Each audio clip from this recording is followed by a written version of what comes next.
ಜೀವಾತ್ಮ ಹಾಗೂ ಪರಮಾತ್ಮನನ್ನು ಬೆಸುಗೆಯ ಮಾಡುವಂಥದ್ದು ಪ್ರಾರ್ಥನೆ. ಪ್ರಕೃತಿಯ ಬಹಳ ಸುಂದರವಾದಂತಹ ಪ್ರಾರ್ಥನೆಯನ್ನು ಮಾಡಿದ್ದಾರೆ. ಪ್ರಕೃತಿಗಿಂತ ಮಿಗಿಲಾದಂತಹ ದೇವರು ಖಂಡಿತ ಯಾವುದೂ ಇಲ್ಲ. The best teacher is the nature. ಬಹಳ ಸುಶ್ರಾವ್ಯವಾಗಿ ಪ್ರಾರ್ಥನಾ ಗೀತೆಯನ್ನು ಮಾಡಿದಂತಹ ನಮ್ಮ ಶಾಲಾ ಪುಟಾಣಿಗಳಿಗೆ ವಂದನೆಗಳು. ಇದೀಗ ನಮ್ಮ ಈ ಸಭೆಗೆ ಆಗಮಿಸಿದಂತಹ ಸರ್ವರನ್ನು ಕೂಡ ಪ್ರೀತಿಯಿಂದ ಸ್ವಾಗತಿಸಲಿದ್ದಾರೆ ನಮ್ಮ ಮುಖ್ಯ ಶಿಕ್ಷಕರಾಗಿರುವಂತಹ ಪ್ರಮೀಳಾ ಮೇಡಮ್. ಶಾಲೆಯಷ್ಟೇ ಮನೆಯೂ ಕೂಡ ಮಹತ್ವದ ಕೆಲಸವನ್ನು ಮಾಡುತ್ತದೆ. ಈ ಶಾಲೆಯಲ್ಲಿ ಕಲಿತಂತಹ ಜ್ಞಾನ ಪುನರಾವರ್ತನೆಯಾಗುವಾಗ ಅದರ ಪರಿಣಾಮಕಾರಿತ್ವ ಹೆಚ್ಚುತ್ತದೆ. ಅದೇ ರೀತಿ ನಿಮ್ಮ ಸಹಕಾರ, ಪ್ರೀತಿ, ಮಾರ್ಗದರ್ಶನ ಇದ್ದರೆ ಮಗು ಮನೆಯಲ್ಲಿಯೂ ಶಾಲೆಯಲ್ಲಿಯೂ ಕೂಡ ಉತ್ತಮ ಪ್ರಗತಿಯನ್ನು ಕಾಣಲು ಸಾಧ್ಯ.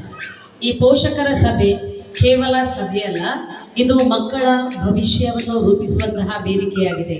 ಹಾಗೂ ಈ ಕಾರ್ಯಕ್ರಮಕ್ಕೆ ಹಾಜರಿರುವಂತಹ ನಮ್ಮ ಶಾಲಾಭಿವೃದ್ಧಿ ಹಾಗೂ ಮೇಲುಸ್ತುವಾರಿ ಸಮಿತಿಯ ಉಪಾಧ್ಯಕ್ಷರಾದ ಸಲೀಕಾ ಅಸ್ಲಂ, ಅದೇ ರೀತಿ ನಮ್ಮ ಶಾಲಾಭಿವೃದ್ಧಿ ಸಮಿತಿಯ ಸದಸ್ಯರು ಇದ್ದಾರೆ.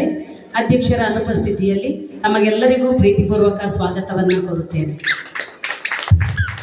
ಅದೇ ರೀತಿ ಮಕ್ಕಳ ಮೇಲಿನ ಅಭಿಮಾನದಿಂದ, ಶಾಲೆಯ ಮೇಲಿನ ಪ್ರೀತಿಯಿಂದ ತಾವೆಲ್ಲರೂ ಇಲ್ಲಿ ಆಗಮಿಸಿದ್ದೀರಿ. ಹೆತ್ತವರು ತಮಗೂ ನಮ್ಮೆಲ್ಲರ ಪರವಾಗಿ ಪ್ರೀತಿಪೂರ್ವಕ ಸ್ವಾಗತವನ್ನು ಕೋರುತ್ತೇನೆ. ಧನ್ಯವಾದ. ಮಗುವಿನ ಕಲಿಕೆ